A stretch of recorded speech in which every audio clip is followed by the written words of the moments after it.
Okay, well, let's get started. Welcome to our fireside chat for February. We're going to talk today to the Standards Committee, and so excited to have them here and let them share more about what they do. And so, first of all, we always like to kind of talk about what the purpose is or how we kind of arrived at doing fireside chats. And that sort of emerged as a product of discussions about trying to help those that are joining INACSL understand the different committees and specialty interest groups and regional interest groups. And so we kind of highlight one each time we do a fireside chat. And so today, as I said, it's a standards committee. Um, I'm Lori Greer, I'm the membership committee chair. And if there are any others here from our committee, I'd like for them to introduce themselves. I have seen Crystal Davis. And then if there are any others, please, you all just jump in and introduce yourselves. Yes, Crystal Davis, part of the membership committee. So thank you for being here. Appreciate it. Thank you. Anybody else for membership? I'm only seeing about 5 tiles here, so I don't know who's here or not here. This is Suzanne Applegate, and I'm from the membership committee, and I'm excited to hear what you have to say today. Thank you. Hey, Lori, it's Beth. I just hopped on. Oh, good. It's Beth Teresa Hallmark. Noonan. Oh, sorry. Teresa Noonan. I'm also on the membership committee. Oh, great. Thank you. Thank you. Did I miss anybody? Okay, well then let's go ahead and introduce the standards committee, and we'll let Lori Persicos. You want to start or? Sure. Hi, everybody. It's nice to see some familiar faces. It's been quite some time. My name is Lori Persico. I've been with INACSL, I don't know, Farah, has it been a decade or more? Beth, right? It's been quite some time. I started on the standards committee on facilitation standards and was mentored by Penny Watts, Farah, Beth, Ashley Franklin. Barbara was also there to help mentor me, that helped me become the standards committee chair, along with Barbara as my co-chair. I have many years experience in simulation-based education. I directed a simulation lab for Malloy University for the School of Nursing and Health Sciences. The project that the standards committee achieved was something that involved a lot of teamwork. It was an interdisciplinary approach. But I will say this is a fabulous team that I had the pleasure of growing and working with. Thank you.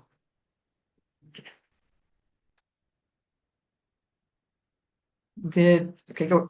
There you go. Barbara was my co-chair. I don't know if Barbara wants to tag on what I said. Hi, everybody. It's great to be here. I'm Barbara Wilson-Keats. I'm currently in Canada. I'm Canadian, and I worked very hard with Lori. We had an amazing team of many people, which was wonderful to work with. And just the support from Lori and other team members were incredible. It was a labor of love. It was a lot of work, but I learned a lot and met a lot of great people doing simulation in the States, Canada, and across the world. So I've been involved with INACSL a long time, probably at least 10 years. So I'd like to pass on to my colleague, Heather McLean. Thanks, Barb. Thanks. Also happy to be here today and to see some familiar faces. Most importantly, my colleagues. We were just 4 of this wonderful committee. I don't know, Lori, was there about 10 or 11? There was quite a few of us, interdisciplinary, like we said. So we're just happy to share some of the findings today. I teach in an undergraduate nursing core program in Calgary, Alberta. Been doing sim for more than 10 years and been an INACSL member for probably about 15, but I think it was about 5 years ago, Barb pulled me in and we were working on an international ad hoc committee supporting international members. And that led to the INACSL standards. And now I'm serving as well on the education committee. So all about helping to make improvements. And, it's kind of an evolving thing, the standards, when what do we call it? A living document. I love being able to contribute to it. So happy to be here and share some of the findings and such with the last couple of years I spent with these people. And I'll hand this over to my colleague, Robert. Hey everyone, thanks for joining us here for the next hour or so. Not much more to add to what the others have just mentioned, but for me, it's been a great privilege to be serving on this committee. There's a lot of like-minded colleagues on the committee. It was great to learn with and from each other. I think that was one of my big takeaways and grateful for. And I've been involved in INACSL as a member probably for about 10 years, but haven't joined committees up until about 5 years ago, joining the Standards Committee, and more recently joining the Education Committee, and I'm the chair of that committee currently. So it's been a wonderful journey, and I'm looking forward to many more years with INACSL and being a simulationist. Thank you. Well, thank you so much. I can't tell you again how excited we are to be able to talk with you and hear about your work. And I don't think I mentioned this before. If you have questions, or if you would just like to put your name in the chat and where you're from, please know that the chat will be kind of watching that. Someone will help us if you have questions. So let's just start out kind of talking about your roles and responsibilities. What are your specific roles and responsibilities as part of the Standards Committee? So I like to begin, Lori. So as the chair of this particular committee, it was a bigger lift than in the past because it was a systematic review and an umbrella review. So it was very important that not only do we have a chair, but a co-chair to support one another in this and in the past endeavor. As the chair, we went through a rigorous process of interviewing potential candidates to be on the committee to be sure that there was scientific knowledge for those committee members that wished to participate, to make sure that it was an interprofessional approach, that we included people from all different areas, not only in the academic setting, pre-hospital survey, hospital areas, to be included in the committee process. In addition, having the support and the expertise of medical librarians that were very familiar in the JBI Joanna Briggs approach for a systematic review, so that we had established the rigor for the systematic review and also to help educate us for those that did not really participate ever in a systematic review. And the final thing is that trying our best to not only reach towards Canada as our, compatriots in the endeavors to represent an international approach, but trying to maybe reach across the world is something that we really want to try to focus on in the next version of the systematic reviews. You do have to juggle a lot as a chair. As Barbara says, it was a labor of love. It was a part-time, full-time job. Many meetings, many interviews, detailed to minutes. Working with the board liaison, Kelly Rossler, was amazing, helping us to communicate with the board and organizing our process and keeping us on a timeline because there was a crucial timeline for the publication and a crucial timeline for the standards to be rolled out in a timely fashion. And there were many obstacles, and navigating those obstacles with team members. Life does get in the way, and how to overcome and re-navigate those types of obstacles. So as a role as a chairperson, you overseeing the 4 standards, because we concentrated on the core 4 endorsement standards. And then I took on a pre-briefing standard. So I was lead also with that in the pre-briefing standards as well. but it could not have been done without really having a great team on the pre-briefing committee standards. There was about 12 members, and everyone really worked hard together. But again, life gets in the way. So Barbara was an excellent co-chair on pre-briefing. So it could not have also been accomplished without her leadership as well. So maybe Barbara can speak to a little about her contributions to this huge effort. Thank you, Lori. I just basically did what Lori asked me to do, so that was that's good teamwork. It was great. So as Lori has already stated, we looked at the systematic review for 3 of the endorsement standards, those being pre-briefing, facilitation, and debriefing, or and professional integrity. The debriefing standard underwent an umbrella review. And that was just because there were so many systematic reviews about debriefing already published. So we looked at sort of a bigger picture, a bigger overall picture of the debriefing process review standard. So we had the overall standard committee with Lori as chair and myself as co-chair. We also then had 4 separate little subcommittees, and each subcommittee looked at the systematic review and the process of that systematic review for each standard. So there was, I was involved, and Lori was involved with a pre-briefing standard along with Heather and Robert and about 8 other people. There was a facilitation standard, and there also was a professional integrity standard or subcommittee and a debriefing subcommittee. So there was overall, I think there were close to 80 to 90 people involved across disciplines, across countries. It was work. It was, I mean, I'm not going to say I learned a lot, but it truly was, it was a commitment once. And that's one of the reasons we really wanted to interview the members before selecting them onto the committee and the subcommittee, is that we wanted to make sure that they were committed to, as far as they knew, that they were able to commit to this for the next, it was a 3-year project. So, yeah, it was great, but there's a lot of work that goes on into it.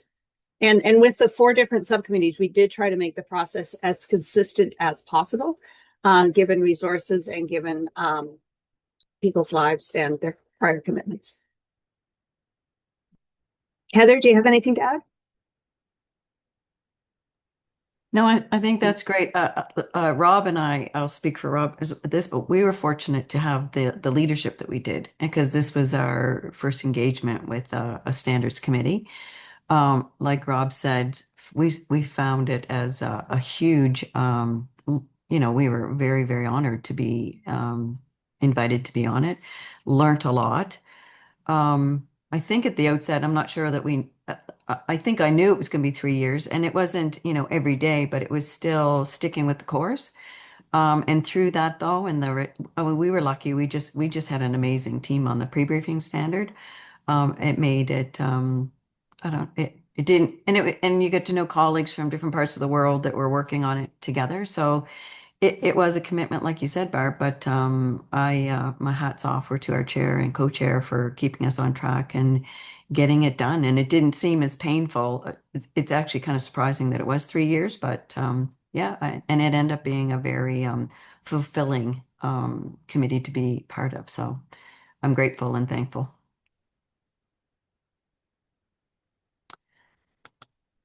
Well, thank you for that. I mean, I don't guess any of us are probably were aware of the volume of work that you put into this, but how grateful we are for the work you did put into it, as it's helped to lead and guide what we do every day. So really appreciate all of that and can't thank you enough for that. But really, the next question. You kind of touched on some already, but the question was, when you think about the future of station, what emerging needs or trends were most influencing of those standards that you just updated?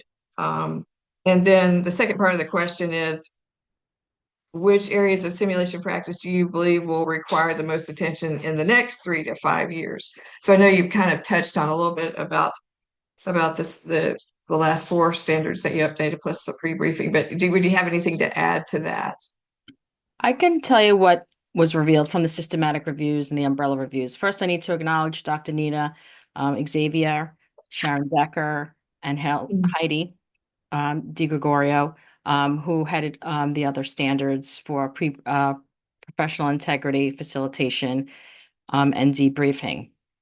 We looked at thousands of research articles.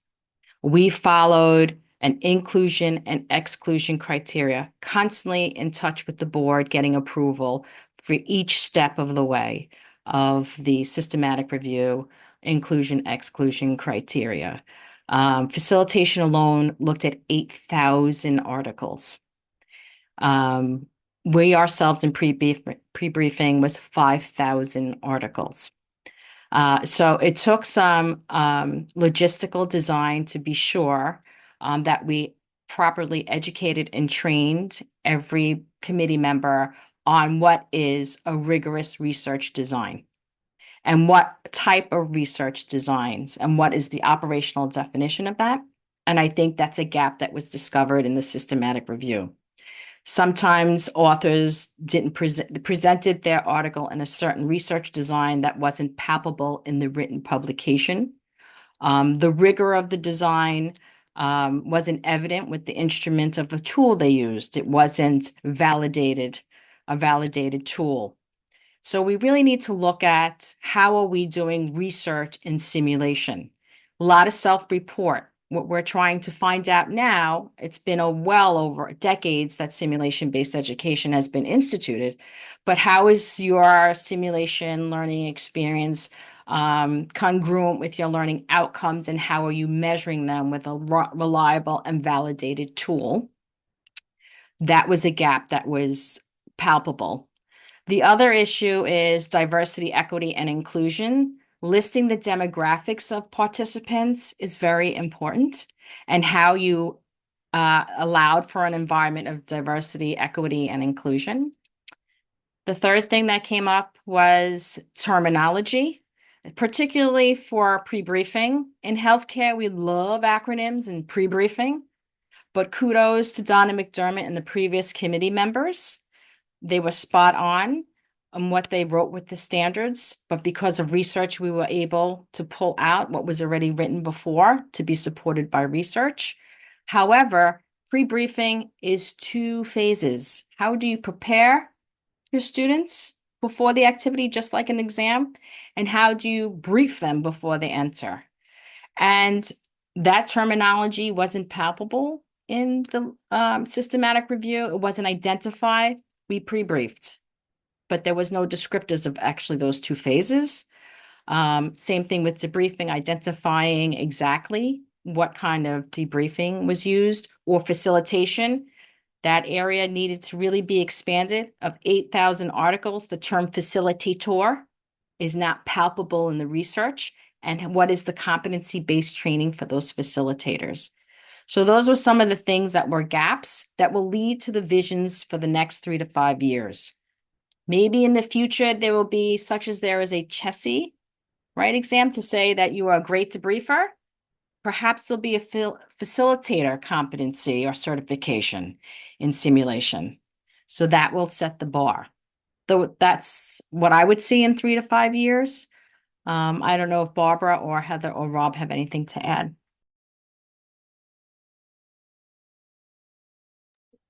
Thanks, Lori. I would just add, I know that there's the use of artificial intelligence and AI and ChatGPT, and I think that's becoming more and more common within nursing education and within our everyday lives as well. So I would be interested to look back at the standards and to see what is the impact of AI, develop scenarios, debriefing packages, what is being out there, what is being produced, and do those AI packages meet the standards? And or are they doing a better job? Are they doing a worse job?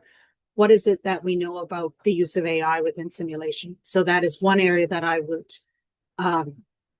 anticipate that it would become much more common, or much more looking at what it is that it does. Robert, do you have any thoughts on that? I know you have some thinkings around AI. Yeah, I mean, AI is, as everyone knows, is exploding. But I think we need to really be thoughtful in how we're going to include AI or any other technologies that are emerging currently.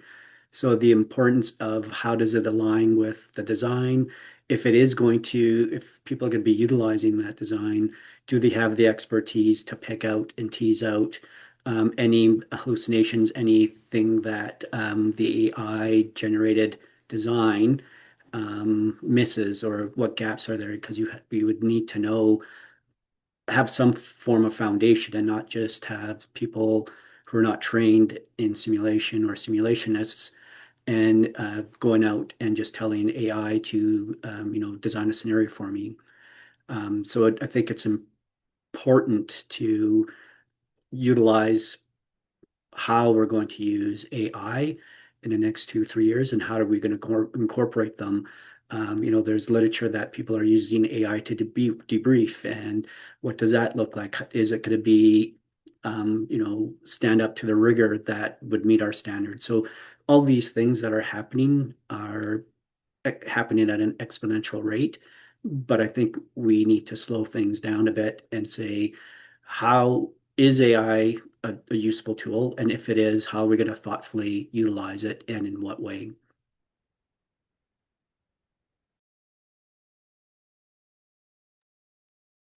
Okay. What about how is it that you work to meet the goals of the diverse types of institutions when you're creating or revising the standards? How do you kind of meet those objectives? I can take that one if it's okay. So I think, as Lori has already stated, it's sort of who are your stakeholders? And we looked at a variety of stakeholders. We looked at academic stakeholders, educational stakeholders, leadership stakeholders, educational stakeholders. We looked at stakeholders from the clinical areas. We looked at different professions. We not only looked at nursing, but we looked at medicine. We looked at allied health. We looked at respiratory, physio, whatever those studies were looking at, to get their perspectives on what are they saying in the literature as well.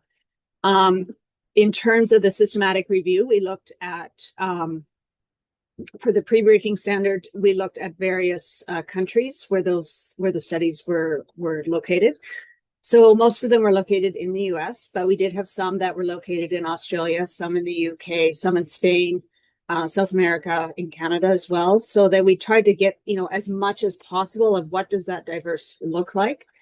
The studies, part of the systematic review, looked at institutions that were really rich in resources for simulation, and then those places that don't have the resources. So if you're not having, you don't have the tuition or the financial backing to do a simulation and to create a sim room, or a virtual simulation room, or a high-tech room for simulation, how do you meet those standards? And I think the standards are applicable to those high resource areas, as well as the areas or the environments that don't have those resources, to ensure that your students are pre-briefed appropriately, that they have great preparation, they have a briefing before they go in, so they have an understanding of what is expected of them in that simulation. There's no surprises. The way the standards are written, that they can be applied easily to something like, some big resource place. So I'm thinking of University of Toronto in Canada has amazing simulation spaces, or BCIT in Vancouver, Canada has they have a building of simulation, as well as looking at other simulation spaces in other countries. So I know that Pakistan, Heather and I have worked with simulation people in Pakistan. They're struggling to get resources. They're struggling to have adequate, reliable broadband every day, to have that reliable internet available. So those are just some different resources, that a range of diversity and a range of resources that each standards have. I don't know if anybody has anything else. So I think it came down to the standards. It came down to the stakeholders. We had a global survey after the standards were written for people's feedback on the standards and suggested revisions. We took feedback from people across the world. We had people in Asia, people in Europe, South America, most groups we set up close to about 120 simulation associations across the world. And they came back with ideas and questions, and that feedback was absolutely very valuable in creating these revisions, these revised standards. Anything to add, Lori, Heather? Yeah, I think it's important to understand that when we did a systematic review in the umbrella resources, it was healthcare education participants. It wasn't specific to nursing. So we looked across all disciplines. Another country was Korea, that was very much Korea and China happen to do a lot of research on simulation based education. So that's how we also made sure that we were looking at the changes, the influences of a simulated learning environment on the knowledge, skills, attitudes, and beliefs of healthcare learners.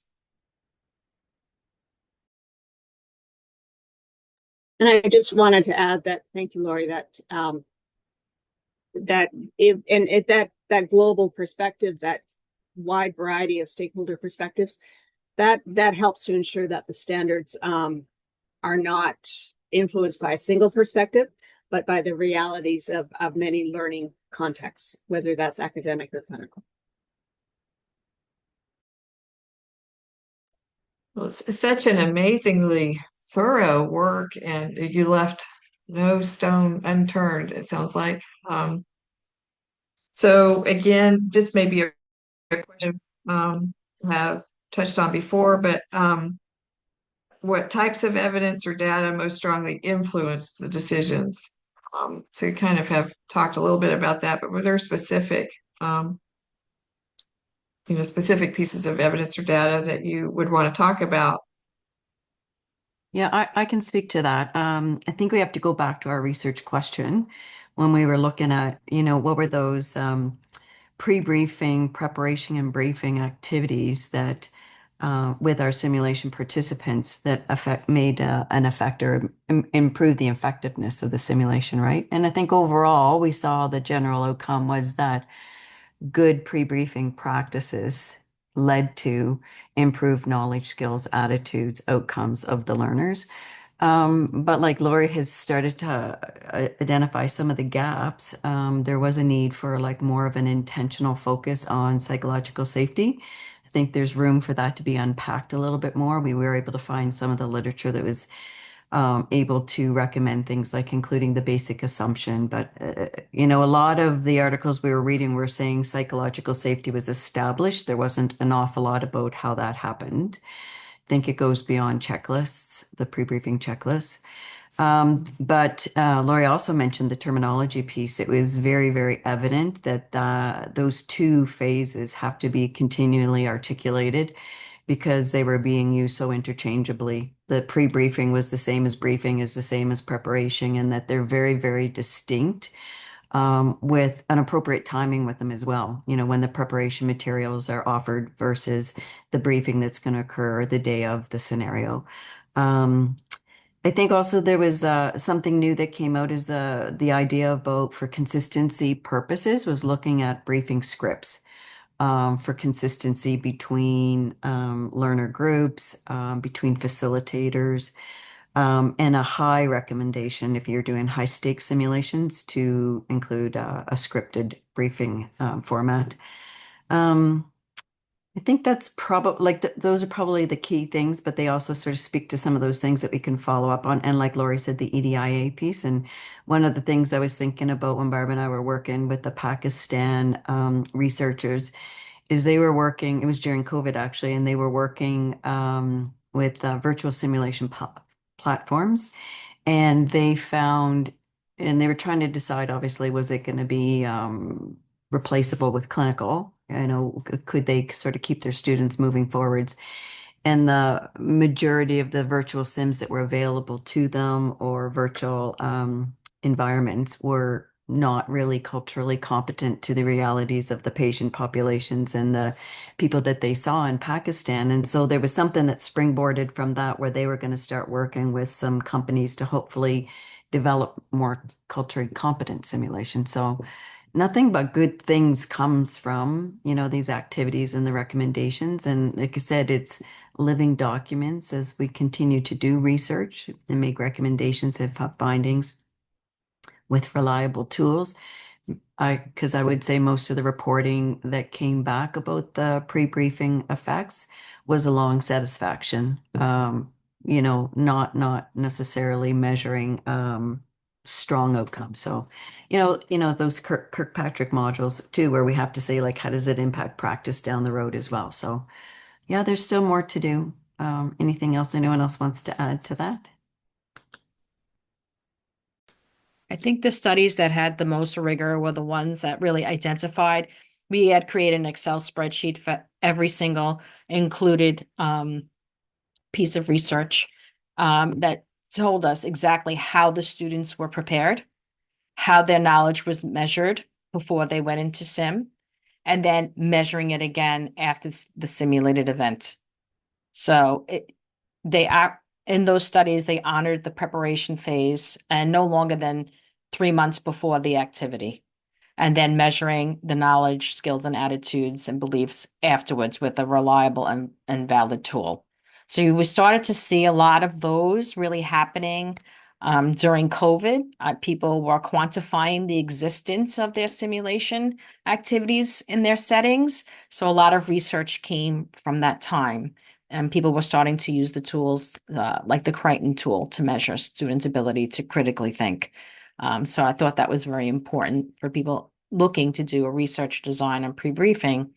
Those were some of the models of research design that I would, really support.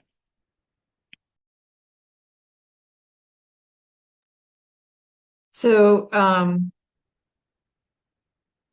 you talk a little bit about maybe share an example of a moment when evidence challenged long-held assumptions in simulation practice, where you caught that maybe led to revision in that area?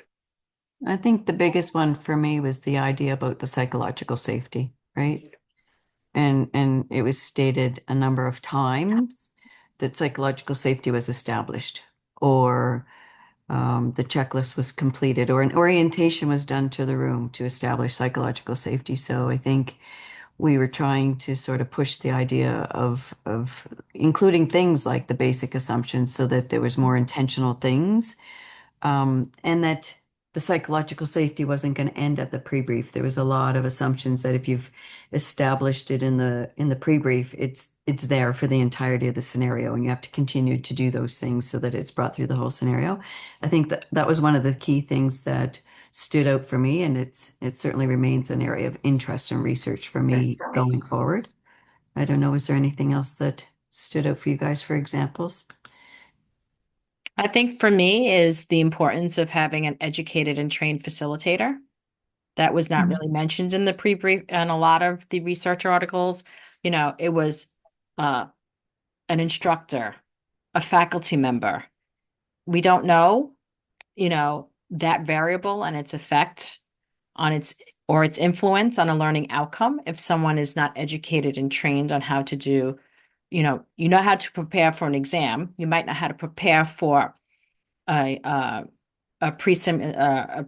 pre-simulation activity as preparation, but briefing, entering a simulated environment is a whole different avenue that needs to be explored and understood. Whether you're using computerized technology, what are you purchasing and do they have that? Or are you using a live person? How are they being educated and trained so that it's a fair playing field for that individual, especially if it's a high stakes type of assessment? Yeah, it's very interesting. I think with psychological safety, did you see in the literature anything related to the differentiating that from psychological comfort as a as opposed to safety? I guess I think sometimes early or novice simulationists may think that psychological safety is more related to making them comfortable, making the learners comfortable. And sometimes that's not always the case. I wondered if there's anything that popped up in the literature related to that, or if that's something you feel like needs more research. Yeah, we didn't see I did not see the term psychological comfort. And at most, the best we saw was psychological safety was established, but not any specific actions that an instructor did to establish psychological safety. So I think there was an assumption that psychological safety was established, and I don't think that's something you can assume. And Yeah. when you talk about, just as an aside, when you talk about psychological comfort, are they saying that I'm curious about that term, because now is it like you're not going to evaluate people, you're not going to have debriefing? Are you, if you want to make people always comfortable, you're never going to challenge them or ask them to explain themselves?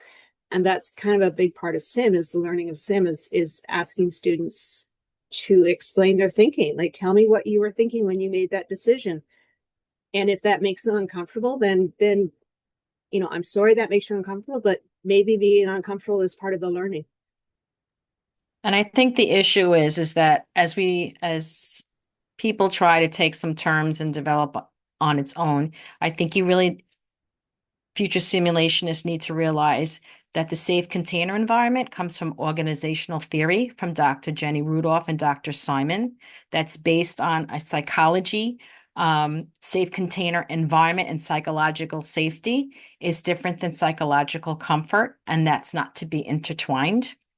The purpose of psychological safety in a safe container is allowing so much trust to be established that the person is allowed to be vulnerable to make a mistake. So I'm not sure where psychological comfort is coming into the literature now. It wasn't present in any of the literature that we looked at for pre-briefing, as far as I know, for professional integrity or debriefing or facilitation. Just to add a little bit on that with the psychological safety, I think was really focused within the debriefing phase of a simulation. There was lots of research and things many years ago looking at that, but I think there's becoming more evidence or more consideration about how do you establish psychological safety right from the get-go, and that happens during the pre-brief preparation and briefing periods, and it kind of gets threaded through the whole event, not just in certain phases. And I think we're starting to get a fairly good understanding that psychological safety is something that has to be threaded through. And it's not just something that you just say that we're going to do. Like what happens and how do you enact that is how that becomes, not just by saying it. Yeah, so you're saying, yes, that it's more than just verbally acknowledging that it's the actions and by the facilitator and that rapport that they built, and kind of goes back to Lori's point of, um, our educators, instructors, are they being trained to facilitate? And that's a much different role than being an instructor in some cases. So, thank you for that. So interesting. So how do you feel like educators and simulationists can contribute meaningfully to future revisions of the standards?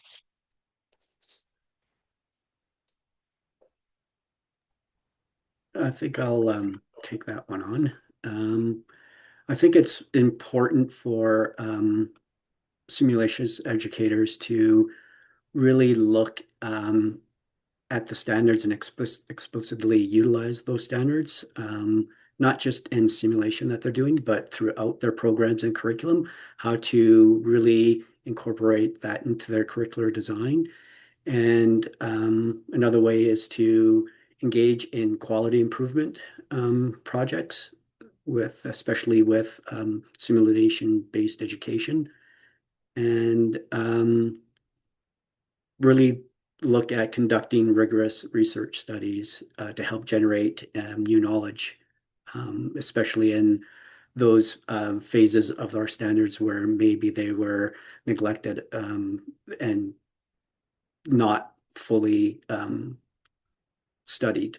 So those are just some of the aspects, I think. Another one would be using consistent terminology. I know we've mentioned that previously, but using that in our teaching, using that in our scholarship activities, by using that consistent language, it will strengthen evidence-based studies, and it'll help people to compare these constructs across many studies. I think that's what I would offer or suggest. Anyone else want to add? Sure. So the one thing that I would add, one of the exclusion was, and this falls on any editor who's accepting an article. If when a research article was submitted, the following statement would cause us to exclude it. INACSL standards were followed. We're looking specifically on which standard and the influence it had on your outcomes of your research. So if an editor accepts, oh, I followed INACSL standards, or I followed SimDesign, well, SimDesign is 10. Which one did you primarily focus on? Or could you provide more information within the article? We had, 5 educated trained facilitators who are also cheesy certified, professional, whatever it is. Somehow LIST put a table to give a blanket statement. We're really not understanding the relationship between the standard and the outcome of what they're trying to measure.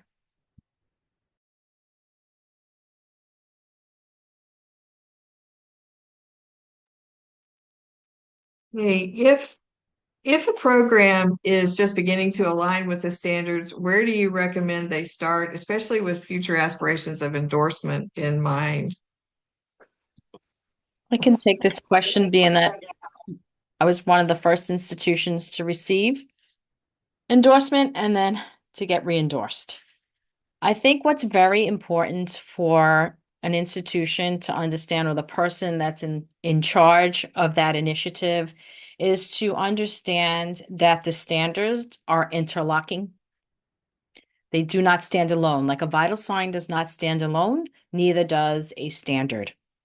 The other thing is, whoever is delivering the simulation itself, keeping good documentation of how your team was educated, how do you deem competency, how do you maintain ongoing knowledge, understanding that if you are doing research, having that documentation, having your department backing the simulation by having, perhaps if there's any assignments that are associated, to show that there's good evidence of the program, as well. Having membership, of course, to INACSL, not just the person who's directing the department, but other educators that are participating in the simulation-based education is important. And understanding that professional integrity, pre-briefing, preparation and briefing, facilitation, and debriefing is a continuous line of education. They're not just separate columns that stand alone, and that should be palpable throughout your program. And an easy way to do that is maybe using a template. There's many templates that are for free online. You could develop your own competency checklist for your team that's delivering the education to students, such as a pre-briefing briefing checklist. Also having a way how participants feel after. You can have a program evaluation from the students or even the people delivering. So it's important to understand the standards, but you must have the data to support what it is that you're doing that upholds the standards.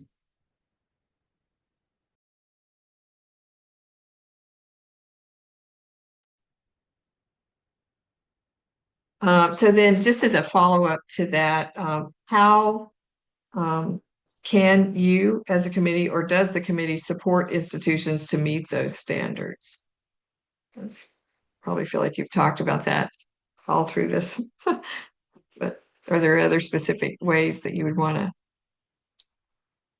touch on?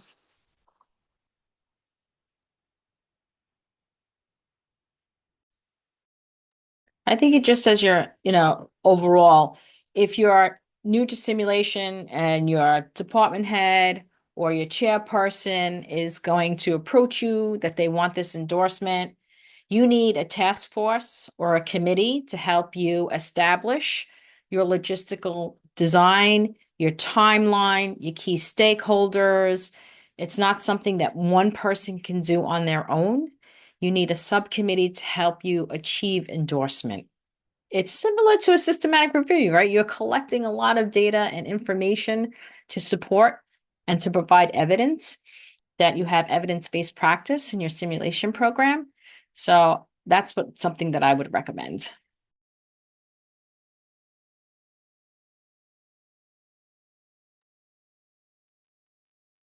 So then kind of moving towards just more about you personally, what originally inspired you to join or to apply for the standards committee?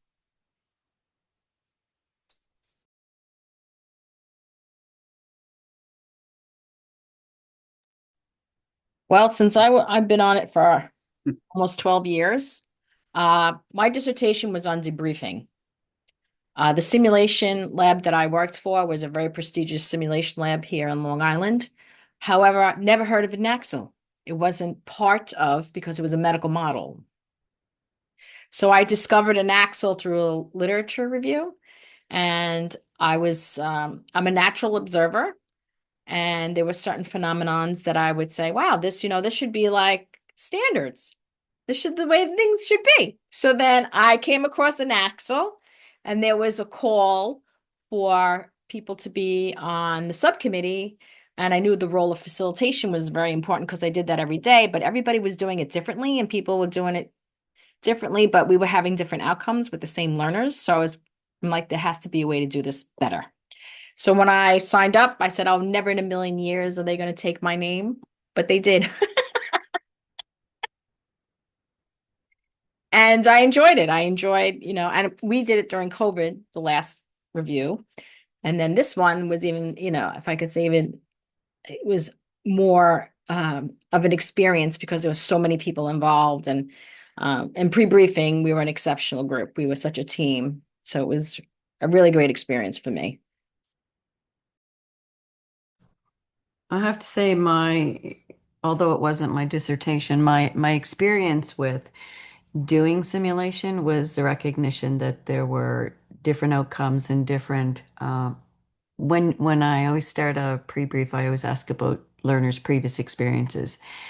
And some of them made me very sad on what their experiences was, and I couldn't understand how there was such variability within institution doing the same scenarios. And so I became very, very interested in, like Lori said, the facilitator role for one thing, understanding what it meant to be a competent facilitator, but also establishing that relationship in the pre-brief.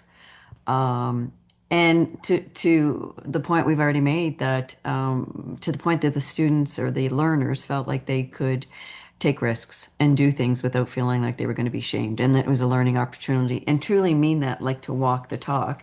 So when the call came out for the pre-briefing standard committee, that, I mean, to me, I don't take away from the debrief, and there's been lots of literature on the debrief and how to do it well. But I think I was interested in backing up and thinking, if you don't do the pre-brief well, you're not going to get them to engage in the debrief. They're not going to engage in the scenario. They're not going to take the risks. So that was probably one of the reasons when I put my hand up, I said, yes, I will, but can I do pre-brief? I really wanted to delve into the literature and see what others were finding. So that was, so it made it, like I say, it was, not necessarily the labor of love. It was like it was interesting work, right? It was very fulfilling work, and we had a great team. So yeah, I think that's what got me into it. That and a little bit about being voluntold by Barb, but that's okay. My journey started more on the medical side with being involved with the kids sim program at the Alberta Children's Hospital. So I did a lot of facilitation with that group and still do. But it was very heavily within the medical realm and SSH. So that was kind of the start of my journey. But then as I got to know simulation a little bit more, doing a lot more reading about it, particularly in debriefing, but trying to branch out my understanding. INACSL came along, got to know INACSL, read the standards from way back from 2016, and ever since then became a member, and then took the big leap when the call was for the pre-brief and preparation briefing standards subcommittee. So that was a big opportunity that I thought I could learn with and from people, have that community of practice. And that kind of led to being open to joining the education committee, and then, subsequent to that, being the chair. So things kind of evolve as you go through, but that was kind of my experience with it. I encourage others to be proactive, not only in their own scholarship, but serving on committees like INACSL committees. There's many of them, and that just helps broaden. For me, it broadened my understanding and just look at different perspectives and other people's perspectives, and that just helps my passion to keep that alive in simulation-based education. This is my turn. Okay, besides not volunteering people. I joined because I really wanted to work with Lori. I had worked with Lori previously on the facilitation standard. And I thought, this is somebody I could talk to and I could be honest with and say, this isn't working, but I think we should try this. And I felt like we had a really good connection. I was interested to know what was the process of revising a standard, creating a standard, what went into it, what does the systematic review look like, and sort of looking down that research path of what does that look like? Do I feel comfortable doing it? Another one, sort of laying the groundwork that way. With simulation, I've been doing simulation a long time, over 25 years, and I knew that there were, I had worked at different simulation centers, and everybody did it differently. And it kind of drove me crazy when there's no consistency, and not everybody does a pre-brief, and not everybody does a fiction contract, or not everybody debriefs properly or with a framework. So I was really trying to look at how can we make that consistent. And I think the standards are certainly one way of doing that, and creating and promoting them as a way of meeting consistent simulation-based learning experiences for learners, and in academic as well as clinical areas. So I joined Lori as co-chair. I was excited to work with her. And then I was asked to bring along some friends. So I asked Heather and Robert, because I knew they weren't really doing anything besides teaching. And I knew they'd be a really good help with the standards. And I'd worked previously with Heather, and it was great to have her on the international committee. So it was a networking opportunity for sure. So I'm glad I did it for sure. Absolutely. Well, we so admire each and every one of you for all of your accomplishment and all that you've done for INACSL and all you've done just for us everyday simulationists. And so we may have time for one more question. In what ways have you been most supported by INACSL through your work on the standards committee? Well, I think Barbara spoke to the fact about having the support of your committee members. As I will say that having the support of the medical librarians really helping us to navigate the GBI process. They are phenomenal professionals, and having them onboarded onto the committee was extremely important. Having a board liaison was important as well. Kelly Rossler was, as soon as I heard it was her, I was thrilled and delighted. You could talk to her about anything and have open discussions. And the core four leaders, Nina, Heidi, Barbara, and and who am I forgetting? Myself, I guess. Um, Sharon Decker. oh, Sharon Decker. Well, I bow to Sharon Decker because she is my debriefing goddess. Just working out everything we had to navigate, and them not only supporting me, but I'm supporting them throughout this process. And even the subcommittee members, we understand that life happens. Someone else would do the lift, but when that person's time came and they needed a little space, other committee members would pick up and help out. And that's how it was a community is the best way that I can describe it. How we supported each other. And I will be honest, it was a lot of hard work, and some people may not have contributed consistently. And you have to have the leadership skills to have those crucial conversations, to explore, debrief what's going on, to help people get back on track to the mission, or if they need some type of support, so that everything's fair and equitable. So I think that the support of, our committee members, our standard committee members, your board liaison, Ashley Franklin was crucial. From the day I was told I was getting the chair position, I was a little nervous because I've never done it before. I never did a systematic review. She literally kind of held my hand and Barbara's hand throughout the way. And I'm very grateful to her for that. And Penny believing in me as well, giving me that call. And I'm very happy that she's president because she's an amazing simulationist in person. And those are the kind of people that you need, that are open, to hearing, because issues do arise and you have to go through the board liaison that brings it to the board, that brings it back down. So you have to have those communication skills, to do that.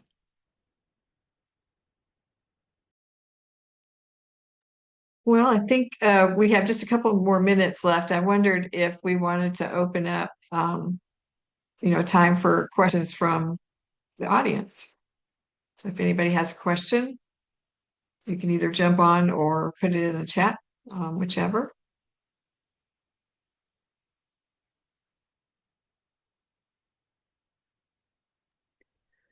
Hey, Lori, I just wanted to tell this group, thank you so much. I was on the board during this entire time, but hearing you actually talk about it is breathtaking to think about all the work that you did. And thank you so much. It's, I did my dissertation in 2010 on whether debriefing training made a difference in student outcomes. That was 2010.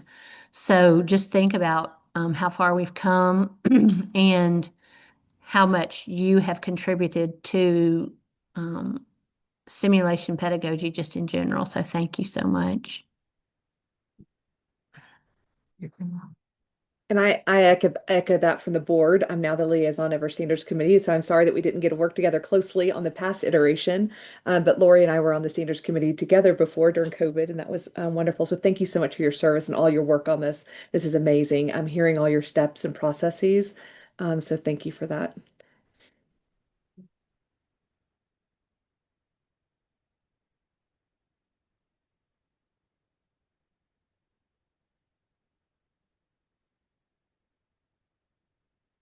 Well, if we don't have any more questions, then I guess we'll close it, but I would say the same.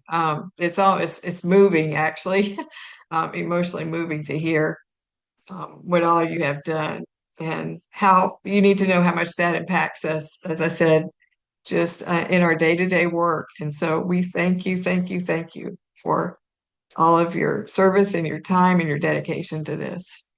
And if we don't have anything else, we'll kind of Thank you end for providing the opportunity for us to come chat with you guys and to go through the process. It was lovely. Yes, thank you very much. It was an honor to be here today with my colleagues and with you, Lori, and our audience. No, you all are amazing. So thank you.